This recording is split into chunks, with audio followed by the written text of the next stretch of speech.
Добрий ранок, малята! Я дуже рада вас сьогодні вітати. Дітки, а ви помітили, що деякі листочки на деревах уже починають жовтіти та опадати? Тож зараз я пропоную, щоб ви уявили себе маленькими листочками і трішки порухались. Веселі танцюристи ми кружляємо в висоті.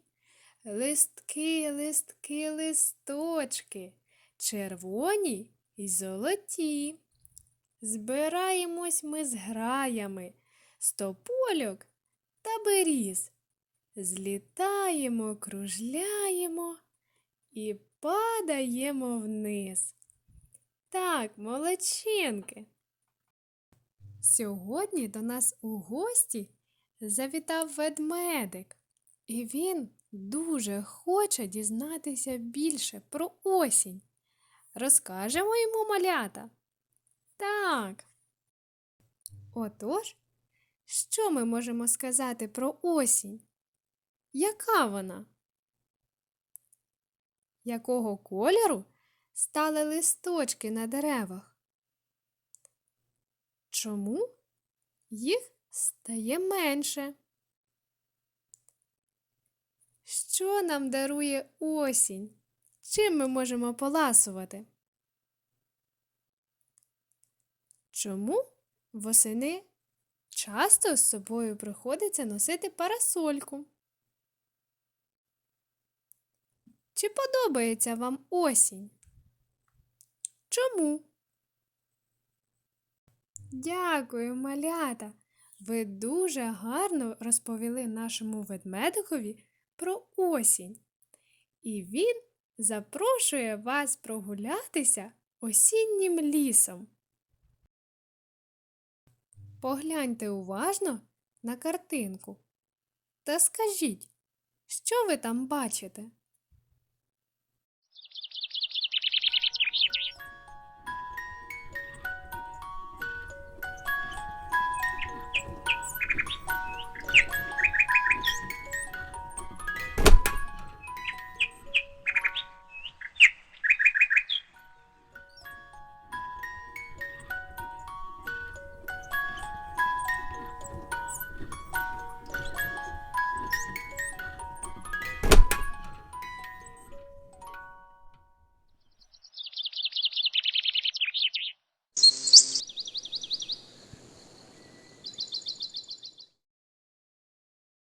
Молодчинки!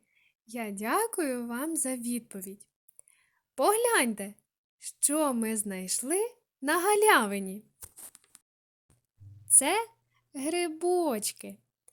Якщо восени часто йде дощ, то в лісі можна знайти дуже багато грибів, адже вони полюбляють дощик. Отже, давайте порахуємо, скільки грибочків ми знайшли. 1, 2, 3, 4. 4 грибочки. Так, молодці. А тепер уважно подивіться на картинку та скажіть, скільки квіточок ми знайшли? 1 квіточку. Так, молодці. Ідемо далі. Погляньте, кого це ми зустріли на лісовій стежці? Так, це білочка. Подивіться, що у неї в лапках? Жолудь. Так, білочки дуже полюбляють різні горішки, жолуді та шишки.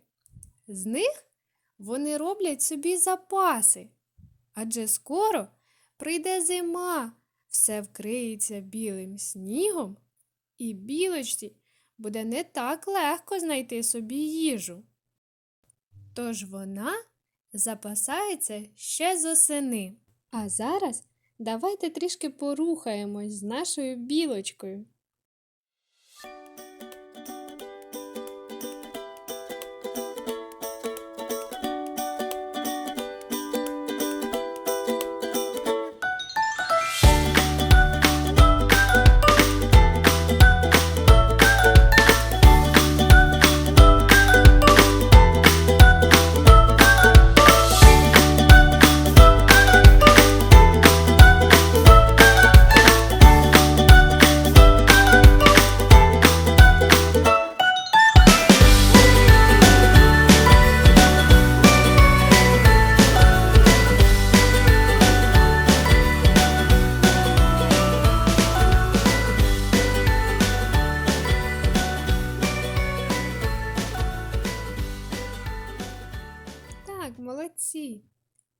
Раптом прошелестів вітерець.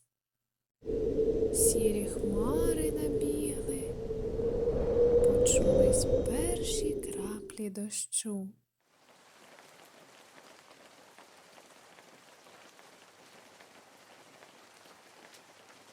Раптом знов подув вітерець, розігнав хмарки і засяяло сонечко.